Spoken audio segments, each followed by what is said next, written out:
Madame, Monsieur, bonsoir et bienvenue dans votre Guadeloupe Soir. À la une de l'actualité, les suites du démantèlement du trafic de drogue sur le port de Jarry. 14 personnes ont été interpellées en Guadeloupe et en région parisienne, dont 7 mises en examen et placées en détention provisoire. On fait le point dans un instant. L'inclusion à la fête, la première édition de la nuit du handicap, c'est ce samedi aux Abîmes, un moment de partage et de festivités croisées entre tous les publics et surtout sans différence. Le premier salon du nautisme et de la mer, Carunautique, se tient tout le week-end à la marina du Gosier. L'occasion pour l'ensemble des professionnels de la mer de mettre à l'honneur la filière. Et puis Songez Vélo, 39 ans, que le maître incontesté du Roca nous a quittés. Comme chaque année, le mouvement culturel Akio lui a rendu hommage ce samedi à Pointe-à-Pitre. On en sait donc un peu plus sur le démantèlement du trafic de drogue sur le port de Jarry. 7 individus ont ainsi été mis en examen hier et placés en détention provisoire.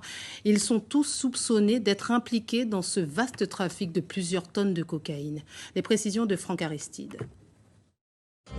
Après avoir été entendus par un juge d'instruction en Martinique, 7 des 14 personnes interpellées ont été mises en examen pour trafic de stupéfiants, blanchiment et association de malfaiteurs. Elles ont immédiatement été placées en détention provisoire. Lors des investigations, d'importantes sommes d'argent avaient été découvertes, mais également des véhicules et des armes à feu. Toutes ces pièces à conviction ont été saisies. Le démantèlement de ce réseau s'était matérialisé mardi dernier avec l'arrestation de 14 personnes par les enquêteurs de l'Office anti-stupéfiants, de la direction territoriale de la police nationale et du RAID à la fois en Guadeloupe et en région parisienne. Des individus qui, pour bon nombre d'entre eux, travaillent dans l'environnement du port de Jarry, notamment comme dockers, agents de sécurité ou manutentionnaires. Ce sont là les suites d'une information judiciaire ouverte par la juridiction interrégionale spécialisée. Pour le moment, les autorités estiment à 5 tonnes la quantité de poudre blanche en provenance d'Amérique du Sud qui aurait pu être expédiée par ce réseau vers l'Hexagone. En bref, un homme d'une quarantaine d'années a été grièvement blessé hier après-midi après avoir été encorné par un taureau. Les faits se sont produits au niveau de Destrélan, derrière la station de Guadeloupe-la-Première. Selon les premières constatations, l'homme souffrait de plaies graves à la cuisse gauche et aux testicules. Il a été pris en charge par le SMUR et transporté au CHU de la Guadeloupe. La nuit du handicap, c'est ce samedi, une première édition au complexe sportif Céligny aux Abîmes pour sensibiliser et tenter de changer le regard que l'on pose sur les personnes en situation de handicap. Au programme, animation et échange, un moment de partage mais aussi de festivités croisées entre tous les publics et surtout sans différence. Lydia Kérin. Quelques stands et des échanges autour de la déficience visuelle et des troubles 10. Le but de cette manifestation, améliorer la connaissance du grand public sur le handicap. Ce stand consiste à montrer aux parents qu'un enfant qui a un trouble de l'apprentissage, il peut apprendre autrement. Et donc, il peut apprendre avec la ludopédagogie, donc le jeu, puisque souvent on a du mal avec l'écriture. Cette nuit du handicap est une première ici aux Abîmes. Le public s'est déplacé pour écouter les différents témoignages. Nous savons qu'il y a plein de monde en situation de handicap, mais aussi il y a un lot qui n'a pas osé là sortir. S'il n'y a pas des associations qui accompagnent à faire des excursions, à faire des sorties, eh ben c'est peine perdue. Donc nous ne pouvons pas vrai ces monde ça. En tout cas, en cas lancer un appel à tout le monde qui est en situation de handicap, qui veut venir rejoindre des associations, eh ben nous là aussi éveillés. Présentation de matériel, animation, ateliers, il y en avait pour tous les goûts lors de cette grande journée de sensibilisation. Et c'est jusqu'à ce soir, 20h30. Le président de la Ligue des droits de l'homme est lui actuellement en Guadeloupe. Patrick Beaudoin est arrivé hier pour une visite marathon de 2 jours. Et ce matin, il a animé une conférence à l'Université des Antilles sur la défense actuelle des droits et des libertés, ainsi que sur le rôle de la LDH dans ce contexte. Patrick Beaudoin est notre invité. Bonsoir. Bonsoir. Alors, pour votre première venue en tant que président national de la Ligue chez nous, 2 journées marathon, c'était important de venir en Guadeloupe. Vous me disiez que vous connaissiez la Martinique, mais pas la Guadeloupe.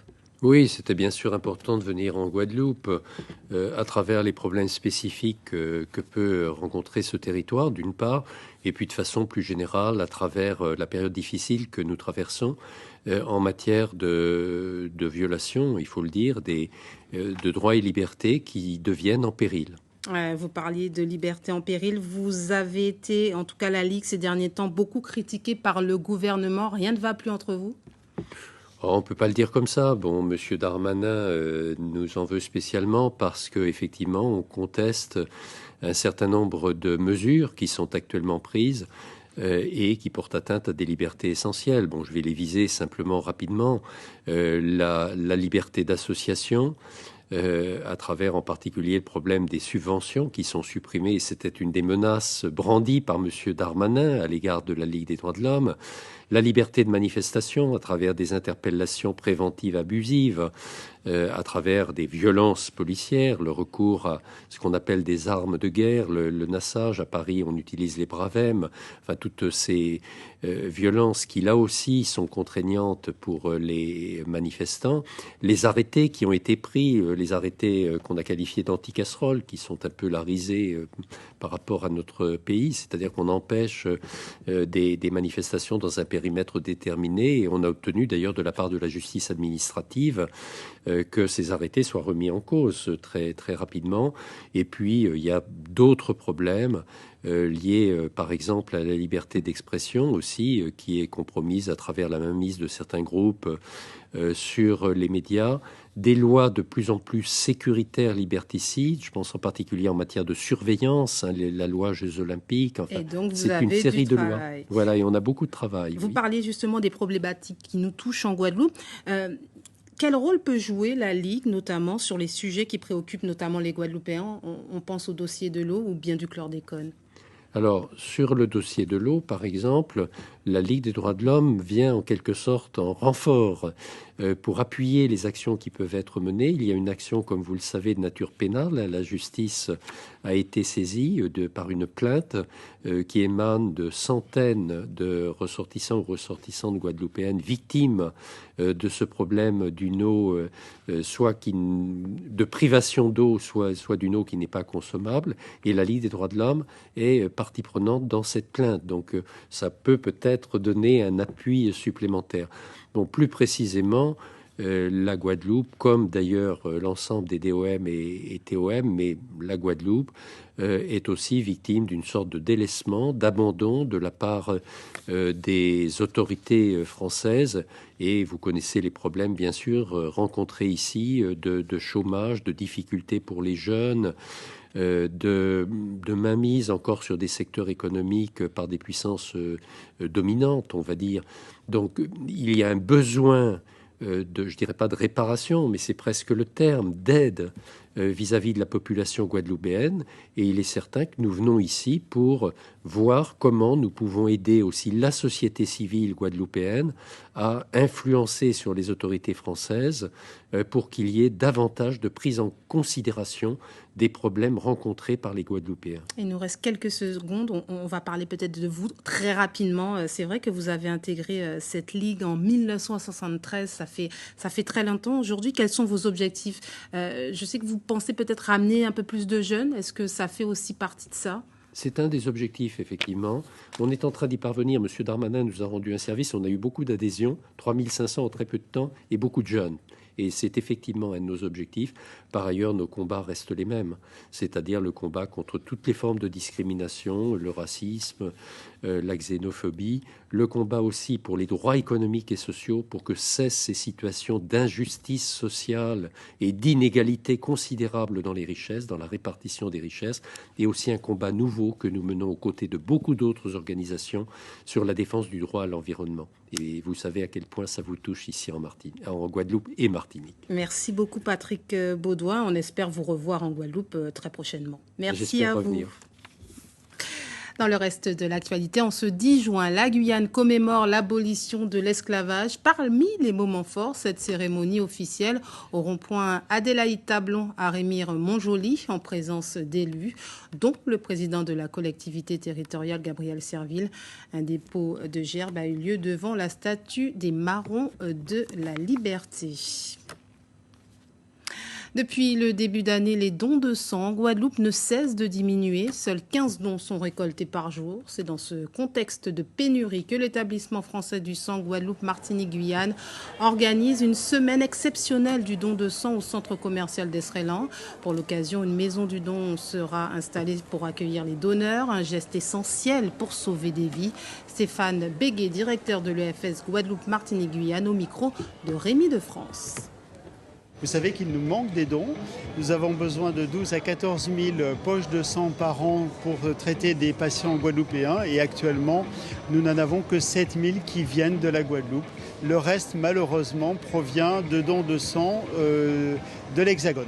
Nous avons besoin de resensibiliser la population sur des valeurs de solidarité, de citoyenneté, d'entraide, pour repenser aux patients qui ont besoin de cette thérapeutique qui est tout à fait indispensable pour leur survie.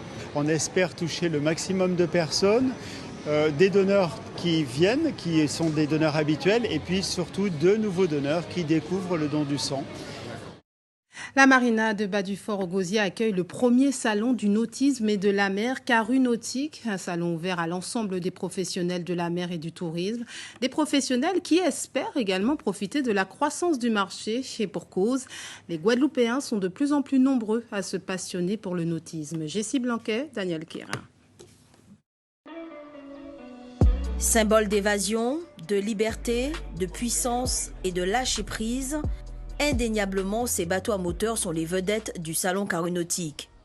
Sylvie, d'origine bretonne, et Laurent, son époux, titulaire du permis bateau, envisagent d'en acquérir un. Quelque chose qui soit un peu plus maniable, qu'on puisse nous-mêmes mettre à l'eau, et puis avec une protection pour qu'on puisse profiter de toutes les criques, voilà, avoir une approche différente de la mer.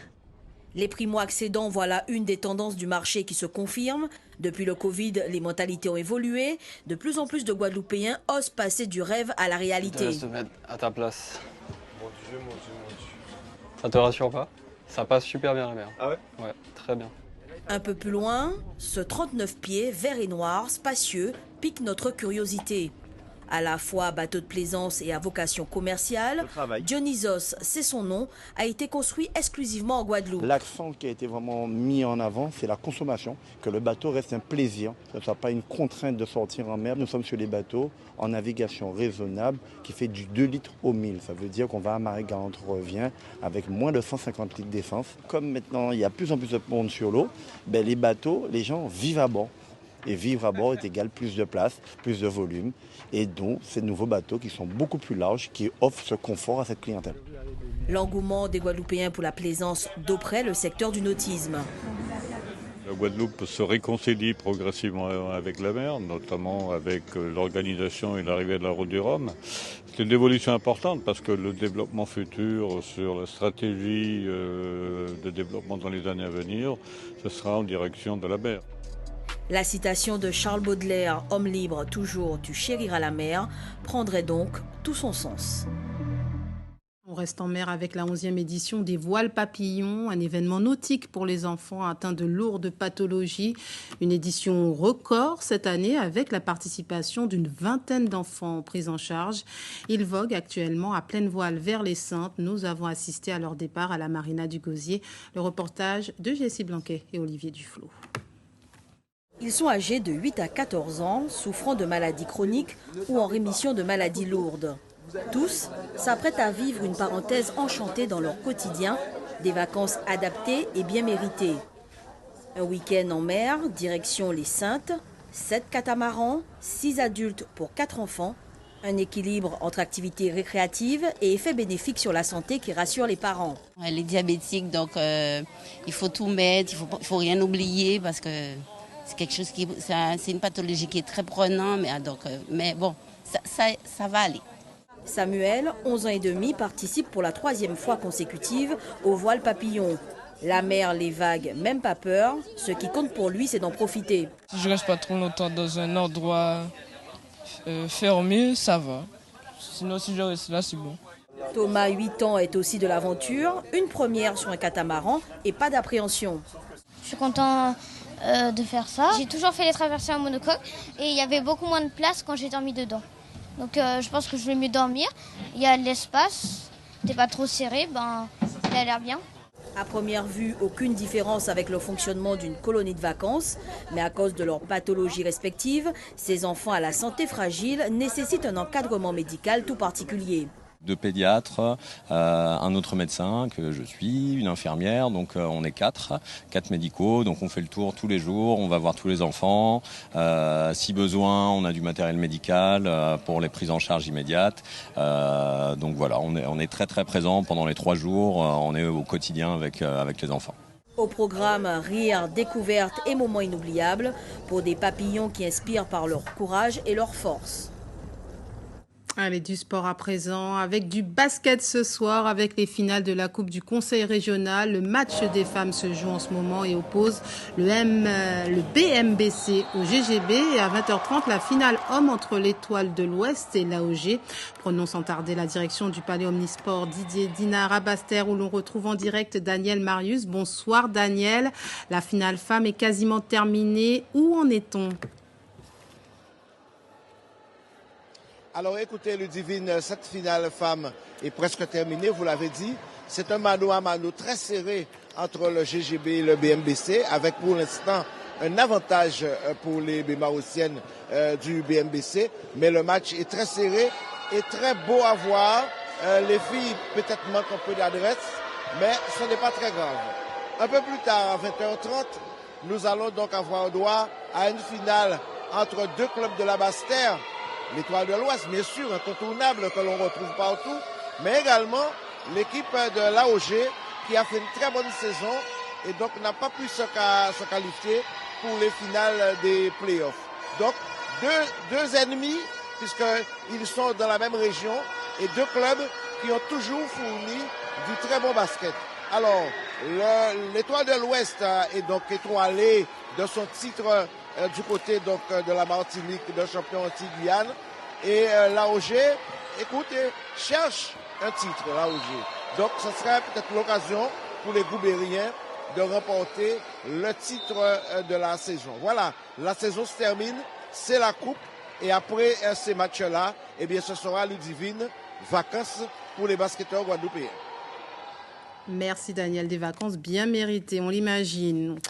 Un mot de judo, ils seront finalement 2 sur la première marche du podium le 13 mai dernier lors de la finale des poids lourds des championnats du monde de judo à Doha. Une erreur d'arbitrage avait profité à Teddy Riner, sacré champion du monde pour la 11e fois. Après avoir présenté ses profondes excuses, la Fédération internationale de judo a ainsi décidé de réparer l'injustice en offrant à Inal Tazoev, son adversaire, la médaille d'or, mais sans pénaliser Teddy Riner qui conserve donc son titre. Belle soirée d'athlétisme hier au stade Charletti à Paris. Le meeting de Paris accueillait les meilleurs mondiaux. L'occasion pour nos 3 ultramarins de décrocher d'emblée les minima pour les mondiaux d'août prochain en Hongrie. Heureuse soirée donc pour Bélocian, Vaillant et Apio. Le reportage de Nicolas Bouige. C'est la nouvelle star du 400 haies, le Martiniquais Wilfried Apio, couloir 5. Dans son sillage, pas très loin, l'autre Martiniquais, Ludwig Vaillant, couloir 2. 48 secondes 23 pour Apio, 2e. 48-60 pour Vaillant, 4e. Tous les 2 décrochent déjà les minima pour les prochains mondiaux à Budapest. C'est rare, déjà parce que ça m'est jamais arrivé. Ça met en confiance pour la suite de la saison. Ça, faut pas s'emballer parce que on reste humain et tout peut arriver. Mais c'est sûr que voilà, on sait qu'on est sur les rails. C'est top pour le moral. Je suis arrivé il y a quelques jours maintenant, première course, réaliser les minima d'emblée, proche de mon record. Donc bon, ça commence bien. Ça commence bien également pour Willem Bélocian au couloir 8 du 110 mètres haies. 13 secondes 20, ça va très vite. Meilleur chrono de la saison. Seul petit hic, sa place 5e. Le Guadeloupéen aurait voulu faire mieux. C'est sûr que j'aime pas, mais voilà, aujourd'hui, vraiment, je me satisfais de cette place parce que ça fait quand même longtemps que j'ai pas. La saison dernière, j'ai pas fait de saison estivale. Donc là, je peux participer à une course comme celle avec un gros niveau où il y a du monde. Donc vraiment, moi, je suis satisfait en fait de cette course. Soirée plus compliquée pour Jemima Joseph. La Guyanaise au couloir 1 a souffert sur le 200 mètres. 23 secondes 34. Elle termine 8e et dernière.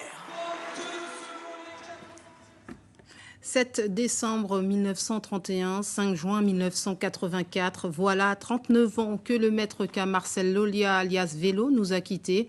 Les années passent, mais son souvenir reste présent au sein du groupe Akio. Et comme chaque année, le mouvement culturel a rendu hommage ce samedi à Pointe-à-Pitre à celui qui demeure une source d'inspiration pour beaucoup de musiciens. Ambiance à la rue piétonne avec Paul-Henri Scoll et Rémi de France. Depuis ce matin 9h, la rue Saint-John-Perse, dite rue piétonne, vit au rythme de la cérémonie d'anniversaire de la disparition du maître K. Vélo, de son vrai nom, Marcel Lolia. Dès la toute première heure, l'ambiance était déjà à son paroxysme et un public venu très nombreux qui exulte. On croit que tout le monde satisfait et tout le monde content de sa fête. Et en plus, il y a des pitons qui ont trôné là, et il est là pour longtemps encore. Donc nous comptons même. C'est fierté au niveau à tambour, au niveau à héritage, au niveau à grand patrimoine à pays là, c'est fierté en nous ça même. Un rendez-vous culturel organisé par le mouvement culturel Akio avec comme maître de cérémonie l'artiste et écrivain Luc Hubert Séjor.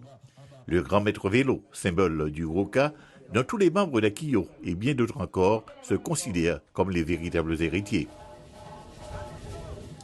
Vélo ouvert chemin, il baille quoi, non, mais sans, il souhaite, il était en mission. Et c'est grâce à Vélo, grâce à les autres maîtres aussi qui fait si je dis que en cas existé, Tambouille Guadeloupe a existé, mon la critique a existé. Tamboula, c'est jouer, fait d'autres monde connaître les d'autres Simon, l'autre joint ici la place à Victoire, qu'a joué avec eux. Quoi transmettre, faut transmettre, tout le temps transmettre, c'est ça qu'il a toujours fait. Et veut nous faire avec Vélo fait transmettre nous, allez partir nous transmettre. Demain nous payons là, mais d'autres qui transmettent. Au fil des années, cette commémoration est devenue incontournable et se veut de plus en plus populaire selon les adeptes du Goka. Une animation nocturne qui se poursuivra très tardivement dans la ferveur de la nuit. Avant de se quitter, le rappel de l'une des informations principales de ce journal, les suites du démantèlement du trafic de drogue sur le port de Jarry. 14 personnes ont été interpellées en Guadeloupe et en région parisienne, dont 7 mises en examen et placées en détention provisoire. C'est la fin de cette édition. Merci beaucoup de nous avoir suivis. Retour de l'information demain en radio 6h, Josiane Champion. En télé, on se retrouve dès 19h. Très belle soirée sur Guadeloupe la première. À demain.